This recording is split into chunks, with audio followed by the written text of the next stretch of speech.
Hello guys, welcome back. In this video, I will show you how to unblock someone on Snapchat. First step is open your Snapchat app.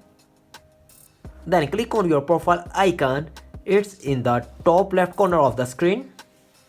Then go to settings option in the right top corner. Then scroll down and tap on the blocked option.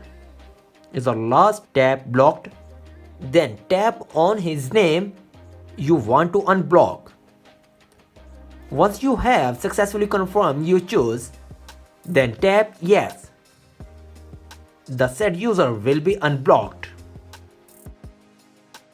There is also a problem with this video, so ask about these comments any problem related to social media and internet. Let them know in the comments bar so that a video can be made on it.